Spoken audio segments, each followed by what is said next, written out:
11 anyos sa bata babae patay samtang unom ang missing dihang gianod sa kusog nga bulog sa baha ang pick-up truck nga gisakyan sa mga biktima sa barangay Lower na Timauan lungsod sa Carmen pasado alas 5 kagahapon sa hapon.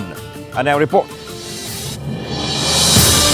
Nakuhaan pa og video sa usa sa mga mulupyo sa dapit ang mga tao nga gabatong sa ibabaw sa bato nga nagpangayo og pakitabang taliwa sa kakusog sa bulog sa baha. Nagtinabangay ang mga mulupyo sa dapit sa paghatag kanila og PC apan limitado ra ang ilahang mahimo hangtod nga miabot ang mga rescuer. Nakalingkawas ang napo kamasakay human sila makapatong sa dagkong bato apan naanod ang 7 nila ka mga kauban. Nasaran nga gikan sa outing ang mga biktima nga sumpay sa kasulugan unta sa kasal sa sakop silang pamilya nga hangtod karon lakip sa na-missing. Dihang naabtan sila sa baha, giingong gipugos sa driver ang sakinan sa pag-ubog sa baha o diha na gianod ang pick-up sa kusog nga bulog sa baha. Tungod sa grabing kakusog sa pagbundak sa uwan na kabugna kinig baha sa duha ka mga sapa nga nag-abot kini nga gitawag nilag sangi nga maoy nakabanlas sa sakinan nga niagi dinhing dapita og ni diretso diri sa ilahang dako nga sapa nga nilamoy na sa hingpit sa sakinan og may na lang kay nabanda dinhi dunay bato sa tunga sa sapa nga maoy nahawasan sa pipila ka mga sakay sa naasoy sakinan.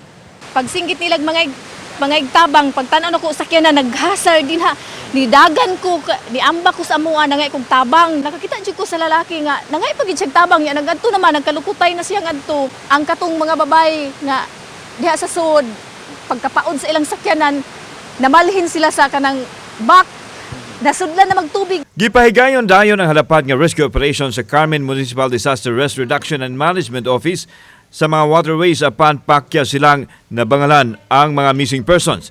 Samtang nabangalan ang lawa sa 11 anyos nga bata babae alas 9 ng buntag nga gianod na sa dagat. Sa kadagatan na sa lungsod gipahigayon ang search and rescue operations sa mga personnel sa municipal disaster o sa Philippine Coast Guard. Lakip sa mga missing persons ang mga bata ng edad og 13, 12 o 15 anyos. Naghinaot kita nga doon na pag mga buhi atong mga nangawa hope nga naapay survivor ato.